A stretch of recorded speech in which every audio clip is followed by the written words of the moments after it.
চেয়ারটা একজন হাসিনা ছিল, সেই চেয়ারটা বদলে গিয়ে আরেকজন এসছে। সালাউদ্দিন সাহেব আহ, উনি হচ্ছে সংসদে দাঁড়িয়েই একদম দাঁড়িয়েই যে বললেন যে আমরা নির্বাচনের জন্য সবকিছু আপোষ করে জুলাইয়ের বিপক্ষে দাঁড়িয়ে গেছে, যদিও তারা মুখে বলছেন যে তারা জুলাইকে ধারণ করে, কিন্তু কাজে আমরা সেটা দেখছি না। তো সেই জায়গা থেকে আমাদের নিজেদের উদ্যোগী হয়ে জুলাইকে বাঁচিয়ে রাখার জন্য চেষ্টা চালিয়ে যেতে হবে। কারণ আমরা আসলে চাচ্ছি যে একটা জনকল্যাণমূলক রাষ্ট্র, যে রাষ্ট্রের আসলে যে রাষ্ট্রে কোনো দাবি দেওয়া, কোনো কথা, কোনো যৌক্তিক কথার জন্য আমাদের সন্তানরা আর জীবন দিবে না।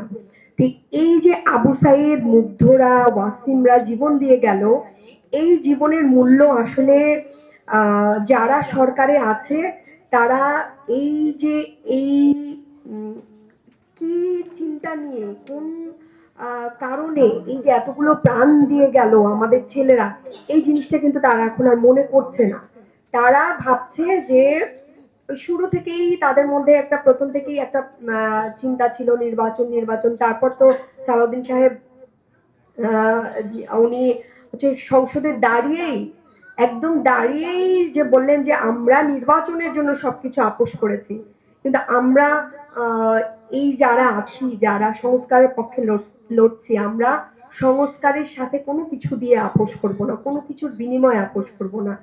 তো এই এই ওনাদেরই নেত্রী বেগম খালেদা জিয়া ছিলেন, যিনি সারা জীবন, তার জীবন যতদিন ছিল তিনি কিন্তু সংস্কারের কথা বলে গেছেন। তিনি বলেছেন যে বাংলাদেশে যেদিন জনগণের সরকার আসবে সেদিন সংবিধান ছুঁড়ে ফেলবে। আমরা আসলে মূলত কি বলি?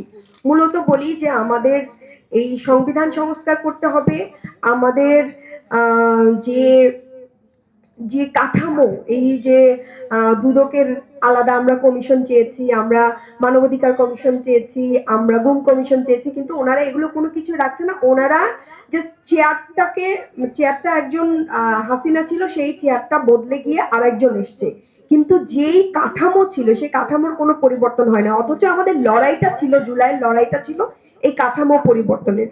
তো এই জায়গা থেকে এই কাজগুলো খুবই প্রশংসনীয়, এই উদ্যোগগুলো খুবই প্রশংসনীয়। এই যে আজকে আপনাদের যে স্মারক উন্মোচনের উদ্যোগ বা এই যে ইতিহাসগুলো তুলে ধরে রাখা, এগুলো খুবই প্রশংসনীয় উদ্যোগ। এগুলো আমাদের আগামী প্রজন্মের সামনে তুলে ধরতে হবে, এবং কারা জুলাইয়ের পক্ষে ছিল, কারা জুলাইয়ের বিপক্ষে দাঁড়িয়ে গেছে, এটা আগামী প্রজন্ম বুঝবে। এবং আমি আশা করছি যে আগামী প্রজন্ম যারা জুলাইয়ের বিপক্ষে দাঁড়িয়ে গেছে তাদেরকে ঠিক হাসিনার মতো করেই ছুড়ে ফেলে দিবে। এবং এটা আমাদের কথাগুলো আসলে তাদের জন্য, আপাও বলে গেছেন, আমাদের কথাগুলো তাদের জন্য আসলে এক ধরনের কি বলে মনে করিয়ে দেওয়া, যে আমরা কিন্তু মনে করিয়ে দিচ্ছি যে আপনারা জুলাইয়ের পক্ষে না দাঁড়ালে, আপনারা সংস্কারের পক্ষে না দাঁড়ালে, আপনারা নতুন বাংলাদেশের পক্ষে না দাঁড়ালে আপনাদেরকেও ছুড়ে ফেলে দিবে।